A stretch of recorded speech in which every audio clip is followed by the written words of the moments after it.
Hey guys, welcome back. Today we are going to break down UFC John Silva versus Diego Lopes or Lopez. Let's get right into this card. A lot of fights, so let's break this down. First fight of the night, we have got in the welterweight division Rodrigo Sezinando versus Daniil Donchenko. This should be a fun fight. They both have a ton of finishes, and coming in at the minus 250 favorite, it seems like there's a heavy feeling that Donchenko is going to finish off Rodrigo here. None of them have the big experience. So to be super confident, I wouldn't be. But I'm going to lean that the Donchenko gets another finish here. What do you think? Yeah, both of them have a lot of finishes, a lot of inside the distance, a lot of knockouts. But again, we don't really know what these guys are up for, right? Like, this is a 50-50 fight. So if you want to take the plus 200 shot, go for it. I wouldn't doubt it. But yeah, I'm going to take the favorite here. But until I know something about these guys is when I'm going to bet on them. Right. Next fight of the night, women's 135 division. We got 5-0 Elise Pereira versus Montserrat Rendon, 6-1. I think the safest bet here is that you're looking at an over or a decision. I don't think this is going to be a very exciting fight. Uh, Give me Pereira to win by decision. Again, not necessarily looking for I'm not a women's MMA hater, but I'm not really looking forward to this one. But give me Pereira and the over. What do you think? There's an issue though. Like Pereira's young. She's like 19 years old, man. And Rendon didn't look like crap against Daria. Like, honestly, I think she might have got robbed in that fight. Like she got her a couple down, took her down. She was on top of her. She held control. So I, I'm gonna take the dog and Rendon plus 130. I wish it was more juice, but minus 160 on a 19-year-old making her debut in the UFC, women's MMA. Yeah, I don't know. I can't get behind a 19-year-old yet. She's not a killer, not like those killers that come in. I mean, yeah, she's the regional scene finisher, but whatever. I'm gonna take Rendon. Right. Next fight of the night, men's 125 division. We got Alessandra Costa, 14-4, taking on Alden Coria or Coria. I'm not sure how you say his last name. Either way, 10-3 and 14-4. I'm taking the 14-4 who's fought good UFC fighters. Costa is a heavy hitter. He's well-rounded. He's fought the way better competition. If the other guy was undefeated, maybe you take a stab on him, but he's lost 3 times to guys that are not this caliber. So I think the step up's just too much. Give me Alessandro. What do you think? Yeah, man, Alessandro, man. Like, I forgot who he lost to. It was but it was a pretty good fighter. So like the experience is on his side. He's a heavy hitter. Korea coming in, first UFC fight. I can't see him beating someone as good as Costa at this point. Minus 450, yeah. But like whatever, I think the experience factor is really baked into that line, and I think he's a heavier hitter, and I think he actually probably finishes him off here. All right, moving on. Men's middleweight division. We got Zach Reese 9-2 taking on Cedricus Dumas 10-3. I hate to sound negative and say this is a loser leaves town, but both of these guys are completely unreliable. Zach Reese, I guess, has more upside, but he makes dumb mistakes. He likes to play the guard game too much. I think he's kind of chinny personally. Cedricus Dumas, not really the greatest striker either. He's more of a ground game himself these days. Are we gonna get 2 guys fucking laying on their backs trying to grapple? Are we gonna get Zach trying to knock out Dumas? I don't know what to expect here. I can say if Cedricus loses, it's got to be game over for him. If Zach Reese loses, maybe he gets one more, but losing to Dumas would not be a good look. So I don't really like either of these fighters. I don't really trust either of these fighters. I guess I'm going to take Zach Reese, but he is not a guy I would want to put my money on. What do you think? I take Zach Reese in this spot. One, because I trust Dumas with absolutely nothing. I also think he's a head case. I also think he's a dumbass, and I also think he does a lot of dumb shit outside of the UFC that really carries on to inside the UFC. Now, Zach Reese, though, man, like, you see him got power bombed by Cody Brundage and knocked out. You've also seen him tire in fights and barely win, like in his last fight. So, like you said, like, it's just like, it's like pick your poison in this fight, right? Can Dumas be knocked out? Yeah, probably. But like that Nurselton one, I don't know. I'll give him a little bit of a pass. There's some eye pokes and some grimy shit involved in that. Probably was going to go the same way, but I don't know. I trust neither one of these guys. I guess I trust Zach Reese a little bit more. He should be the better striker, but he likes to play a stupid, dumb jits game all the time. And Dumas likes to hold you up on the side like he did to, what's his name? Just hold you up on the side and take you down. But, leaves him open for a triangle. Zach's at least going to try a triangle or something crazy like that. So, Zach Reese, but whatever. All right, moving on. Men's flyweight division. We got Jesus Aguilar, 11-3, taking on Luis Gurule, 10-1. Aguilar's great, underrated grappler. He's a tough guy, likes to get fights to the ground. He can out grapple you there.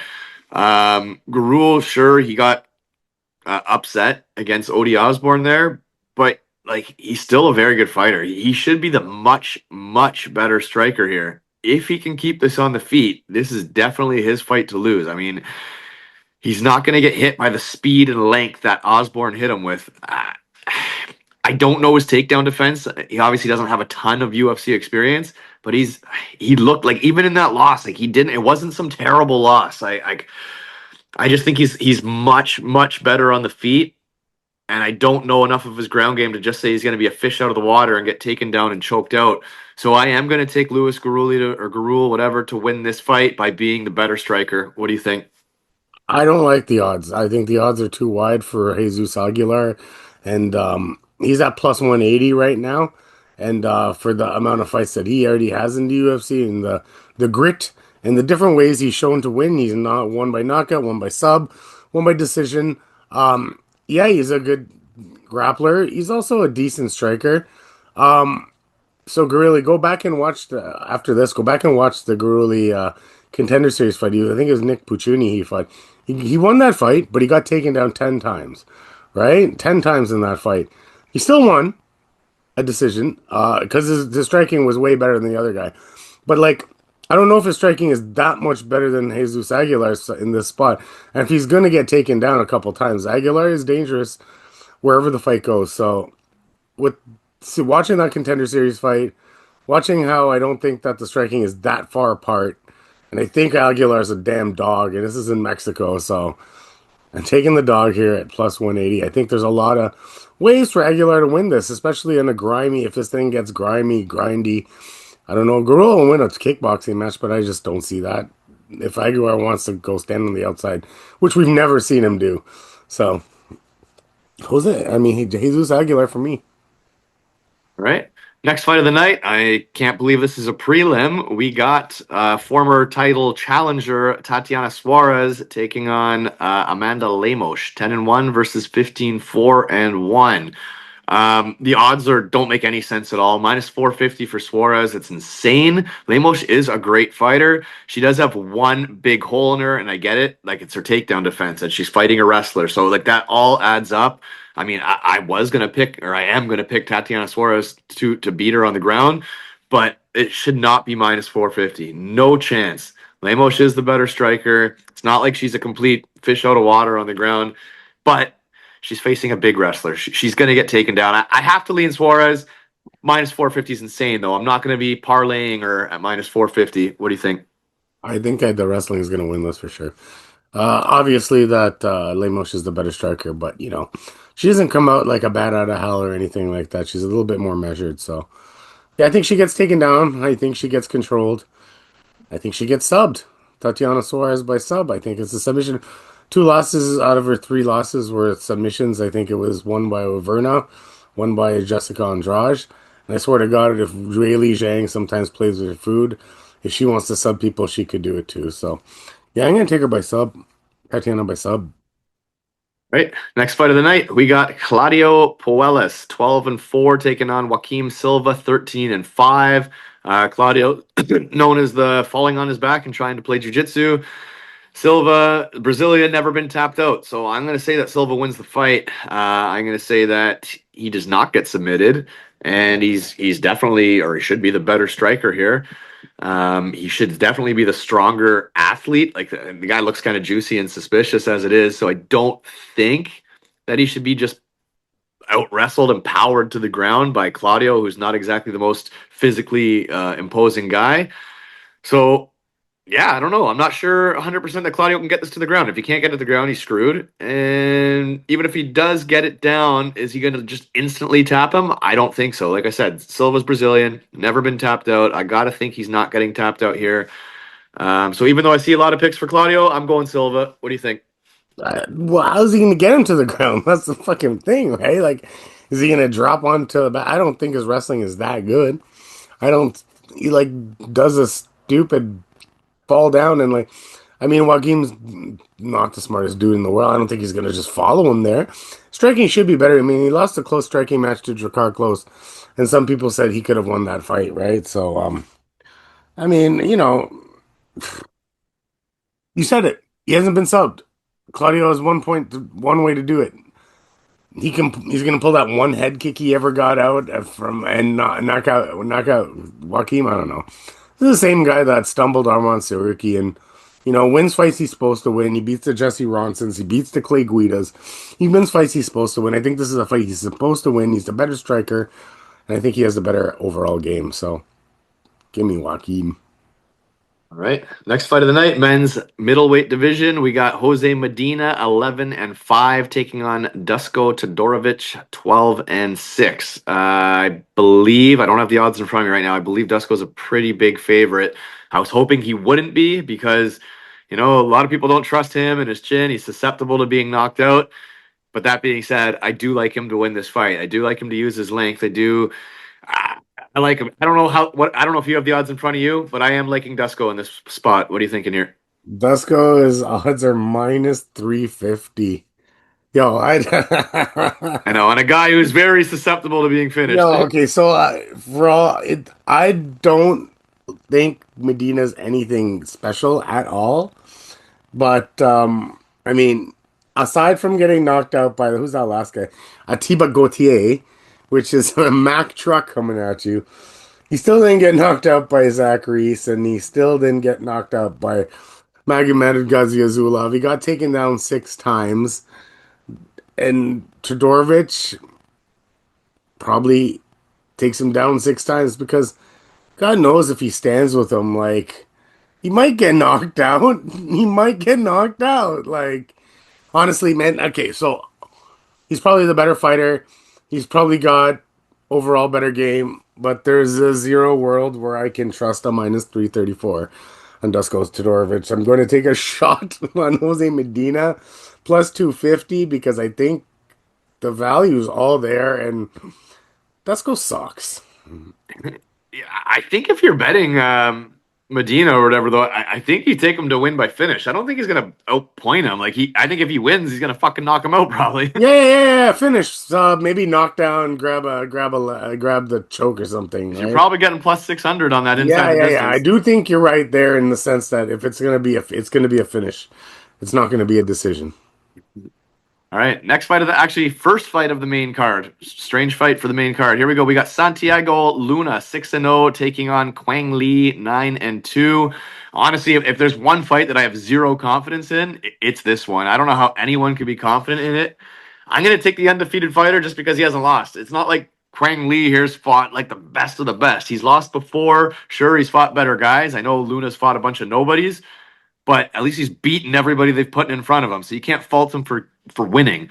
Lee has lost to guys that aren't exactly great. So I'm going to say Luna finds a way to win, but there is zero confidence here whatsoever. Zero confidence. Not saying to bet it, but for a picking purpose, I'm going to take the undefeated guy. What do you think? Yeah, the undefeated guy looks more well rounded than Quang Li, but Quang Li still looked pretty good in that Chris Gutierrez fight. He looked okay in the Zhang Lao fight, and even though he got knocked out in that fight, he looked pretty good. And then against Gaston Bolanos, but like you said, this isn't top tier opponents that he had, and he took advantage of what was put in front of him. And I think Luna actually is a little bit more well rounded. I think he might be the better striker here. The ground game, I don't know for sure what's going to happen. I think that could essentially, but hey, man, I'm going to go with the undefeated fighter too, I think. But again, I hate debuts, but like Quang, this is a different debut than like the other girl, when the girl fight,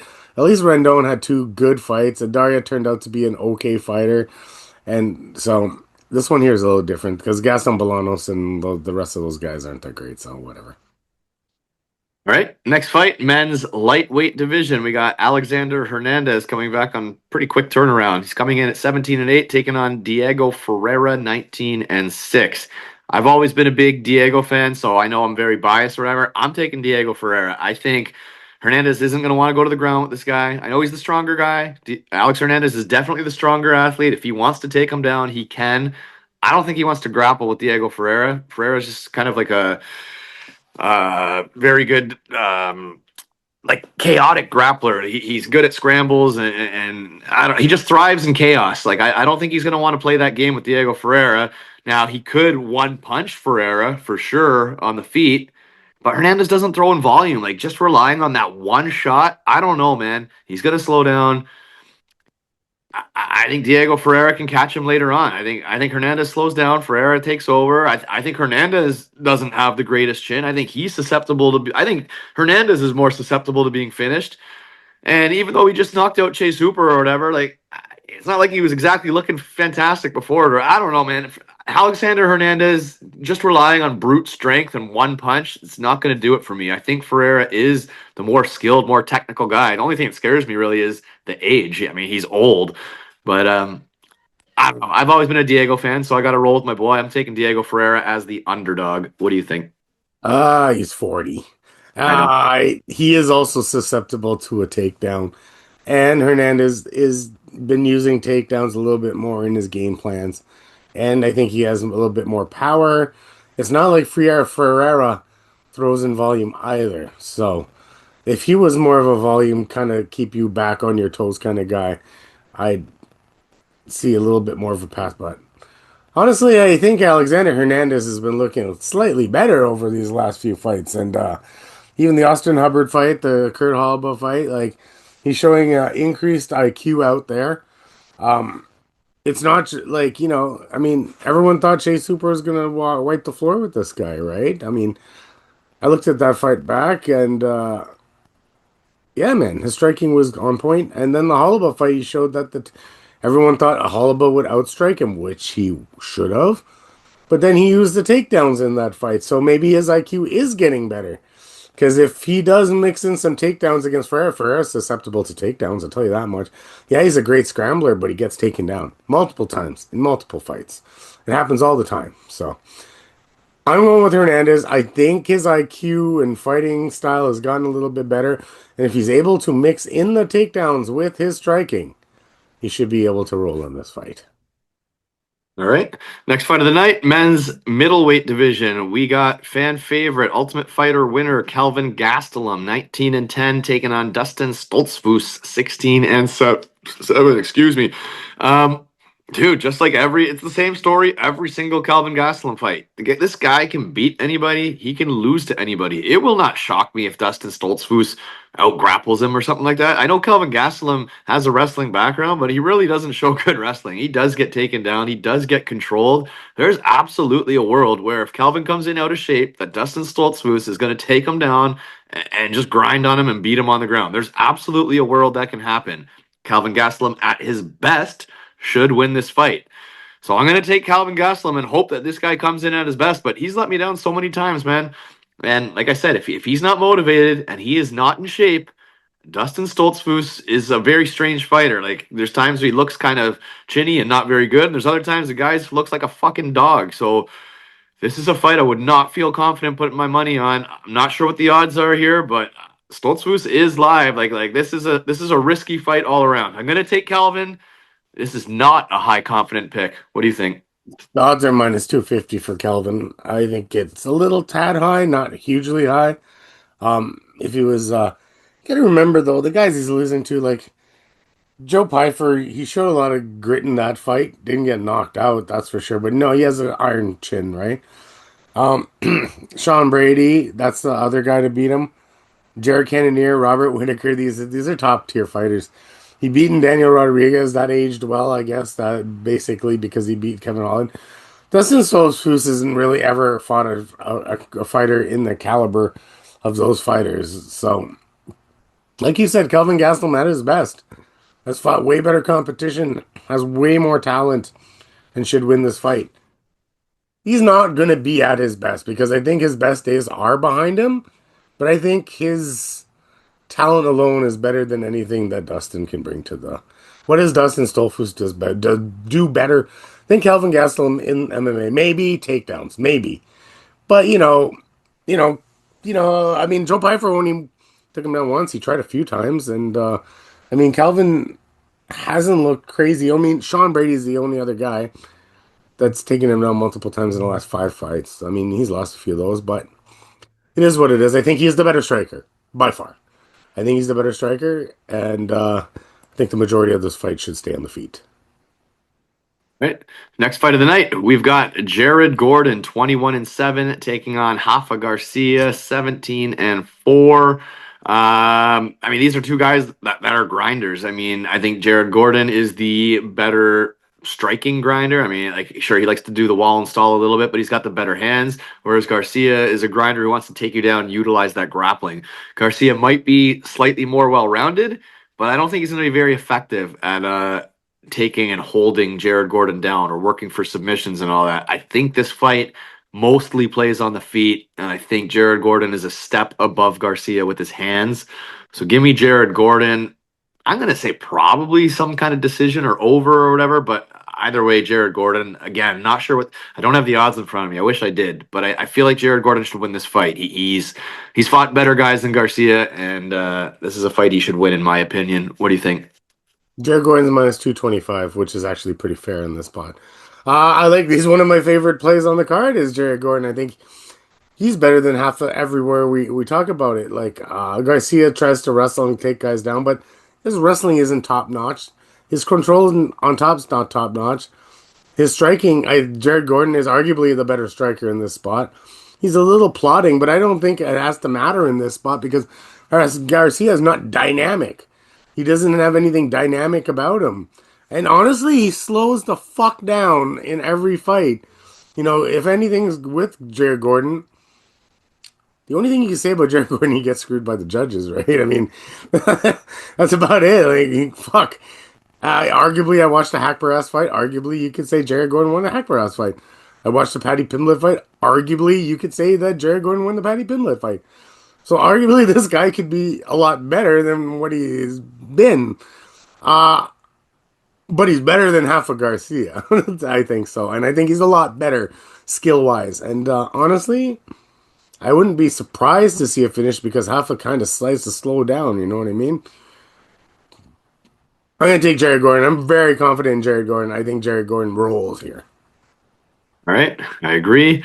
Next fight of the night, we got the co-main event. We've got former title contender Rob Font, 22-8, taking on David Martinez, 12-1. This is a bantamweight fight, 135 pounds. This is a fight that should mostly be on the feet. I think if David Martinez wants to take him down, he probably can, as Rob Font has not historically shown very good takedown defense. He's shown he can be taken down quite easily, in fact. I think that might be smart for David Martinez to take him down and kind of pound on him from the top or at least accumulate some ground control and get some points here. Every part of me wants to pick David Martinez. Rob Font's getting old. Like I said, Rob Font is easy to take down if you're not having success on the feet. The problem is Rob Font's just fought a way better competition. I can't just ignore that. I mean, there's no ifs, ands, or buts about it. Rob Font has fought almost all of the top guys. So that's got to count for something. If Rob Font came in as some big favorite, I would absolutely be playing David Martinez, but I believe this line is almost a pick'em. And at pick'em, the value is actually probably on Rob Font, to be honest. I really, really wanted to take Martinez. I still fucking might take I'm going to listen to you here, but I think at even odds, the value actually is on Font. I wish he was a favorite. Then I would take Martinez. What are you thinking here? Okay, so Martinez doesn't really take downs, aren't part of his game plan. He probably could take down, but I mean, that John Masamoto fight versus Rob Font in that last fight, Rob showed that, yeah, he gets taken down, but Rob showed a lot of urgency when he got taken down to get up. And nowadays UFC, with the judging and the way judging is, just a plain old takedown without control means absolute jack shit. And in we talked about the Luis Gurule fight, he got taken down 10 times by Puccini and still won the fight because the shit doesn't fly anymore. Taking a guy down 10 times and not doing shit with it doesn't fly anymore. So I don't know what David Martinez's ground game is. He doesn't really use it. He uses power punching, and that might be the problem here because Font is older, but he damn fast. Rob Font, he damn fast. The jab is crisp. The 1-2 is very crisp. Now the only way I can see him losing this is maybe does David Martinez have that Marlon Vera sort of power? Remember that Marlon Vera fight? I mean, Rob Font outstruck Marlon Vera in that fight, but he looked like he got hit by a truck, right? So that's the only way I could see it. But that was also a 5 rounder, I think, and that was the main event. So I don't. He doesn't. David Martinez doesn't have that much time to waste. I mean, that much time to run through Rob at this point. So honestly, experience factors on Rob's side. If this all depends on David. If he's letting Rob stay on the outside and jab him to fucking death, he will lose this fight. Easily lose this fight because he's gonna get annoyed and come in with some sort of power punch. And, you know, Rob's 50-50 at dodging him most of the time. So if he sees him coming, I can't see him getting stuck too hard. But what do I know? I'm going to go with Font too. I think he can jab him. I think he can stay on the outside. I think the experience, I think he's faster. I still think he's faster. And I think this boxing is crisper. So, I mean, Font has some big wins on this. That Matsumoto win was good. Really good. Because you asking me now, Matsumoto might be a very good fighter. I mean, didn't he beat Kyler Phillips? He beat Kyler Phillips too. I mean, Kyler Phillips has not looked great lately. And the guys he's losing to, like a Davison Figueiredo and Corey Sandhagen, beating Adrian Yanez. I mean, those are good wins. I mean, he's always lost to top guys coming up, Vera, Aldo. You know what I mean? But he's beaten other middle to top tier guys like Garbrandt, Marias, Ricky Simone. You know what I mean? So yeah, I mean, at this point in their careers, I cannot take David Martinez because Rob Font just showed me that he ain't done yet. Yeah, Rob Font seems to get a lot of these up and comers that everyone thinks he's gonna pass the torch on to, and every time he fights these guys, these are the fights that he wins. So, like I said, at pick'em odds, the value's on Rob Font. If Rob Font was a 3-1 favorite, I'd say hell yeah, let me give you a shot on this kid. But no, at pick'em odds, gotta go Rob Font. No, man, the experienced guys are the guys that beat him. Like you just said, man, it's those guys like the Aldos and the Veras and stuff like that. Not these guys. All right, that brings us to the main event of the evening. We got Diego Lopes, 26-7, taking on John Silva, 16-2. Great fight, great fight. I think Diego is the much more likable person. He's a fun. They're both fun fighters. They both have finishing capabilities. I mean, what can you really criticize on Silva? My only criticism of John Silva is I think he comes across kind of douchey sometimes. Maybe like just the barking and shit he says. Like he's a very very cocky guy, I guess. But I mean, I can't criticize his fighting style. The guy's a killer. He's knocking out everybody. Now he's showing fucking submissions there. A nasty choke on Bryce Mitchell. I mean, he appears to have it all. Like, I don't know who the fuck's gonna beat this guy. Like, I would not be picking Volkanovski over Silva. I would be taking Silva to fucking finish him quickly. Like, I would love to see Silva and Topuria personally. Like, I don't know who's beating this John Silva guy. So I'm gonna actually root for Diego because, like I said, I think he's a likable guy. I think he's kind of fun. He's kind of wild, but he's wild. He's hittable. Sure, he's got a great ground game and all that shit, but I just don't think it's going to matter here. I mean, I don't know. I think Silva appears to be a buzzsaw. I don't know how Lopes is going to get this done. So, yeah, give me Silva. I mean, the guy's been finishing everyone. Do you take him by finish for the extra points? I know Lopez is extremely tough kid. I mean, it's hard to picture him being finished, but it's hard to picture Silva not finishing. So, either way, I'm on Silva. What do you think? So, out of all the fighting nerds, out of the four of those guys, I always said this guy had the best chance to be champion. There was holes in Pratis, there was holes in Rufy, there was holes in Kyle. I don't see any holes in John. Like where I don't know. Maybe some amazing grappler is gonna come by and do something to him. But he showed he can handle that. He's shown he has good power. He doesn't throw a hell of a lot of volume. I think it's because he doesn't want to. I don't think it's because he can't. I think he doesn't want to. He's cocky, like you said. He plays with his food, and if you ask me, but you know what? Now Diego, on the other hand, is a durable little bitch. He's durable as shit. But the problem is, I don't see anything he does aside from the jujitsu. He might be better than Silva. Now the problem is, how is he going to get him on the ground? Lopes isn't a great wrestler, and he's got some power in the hands. Now, listen, John Silva wants to go in there all cocky and shit and get with that uppercut like Sadiq Youssef. I don't know how much of a chin he has. No one's really done it to him. There's a possibility. I mean, Diego Lopes by knockout, I think, is the only possibility. I don't see him subbing this guy. But the knockout will be like him losing every single fucking minute of that fight and then hitting Silva with something crazy like that, which I've never seen. Now, I don't know, man. I'm I have to take Silva in this spot. I don't know if he knocks out Lopes. Lopes is so durable. Like Diego, I mean, a John Silva knockout is minus 110 and a John Silva decision is plus 500, right? Like we don't know what he looks like later on in the fight. Is it going to get there? We know Lopes sort of slows down, but if they both try to slow down after the third fucking round, it's just going to be one of those like get to round five sort of fights, right? And there's where you find your value. So I'm on John Silva's side because I do think he's the next champ. I do think he beats. I think it's Volk. You said it right. So yeah, it's Volk.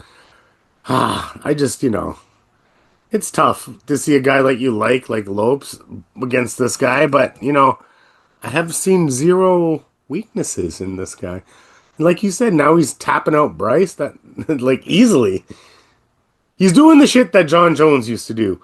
Beat you at your own game sort of kind of deal. So it won't be like John Silva by submission on Diego Lopez. Can you imagine that? I can, I because can't. John Jones used to do that shit. I know. Jones, he's like, oh, Cormier's the better wrestler. John Jones like, oh, take him down, right? This is the same. That's the same mentality that Silva fights with, right? So, right now, I'm not going to go through this buzzsaw. I'm taking John Silva. Yeah, I mean, me too. And props to Diego for taking this fight coming off of a loss. So like, not many people want to fight this John Silva guy. So props And to the lopsided Diego. loss too. Like Volk had that fight the whole way through, right? Like that Yeah. wasn't even like he didn't. Props to Diego. Great fight. If Silva gets another finish, you got to give the guy the title shot, and he's taking that title.